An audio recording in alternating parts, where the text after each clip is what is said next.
Welcome to this step-by-step guide on setting up your Wi-Fi extender and banishing those frustrating dead spots.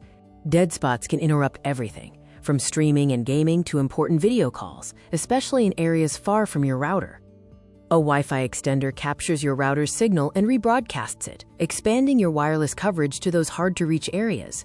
An extender is a great solution for targeted areas with just 1 or 2 dead spots. For whole home issues, a wireless mesh network may be a better fit. To ensure a smooth setup, gather your network information, your Wi-Fi network name, password, router IP address, and router login info. Step 1. The initial power-up. Plug the extender into an outlet in the same room as your router for setup. You'll move it later. Next, choose your setup path. Check your router for a WPS button to determine if you can use the quick WPS setup or if you need the manual method.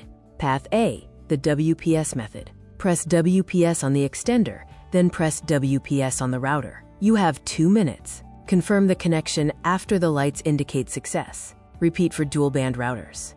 Path B. If you're doing a manual setup, use your computer or phone to connect to the temporary network broadcast by the extender.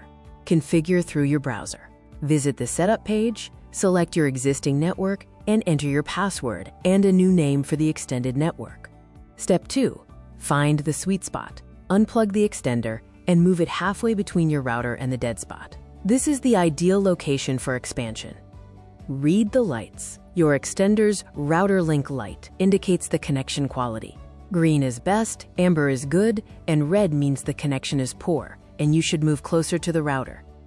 The final check. Connect your devices to the new extended network. Browse the web to confirm that it's working. Welcome to Whole Home Wi-Fi. You now have a seamless connection with no more dead spots. Set up by you.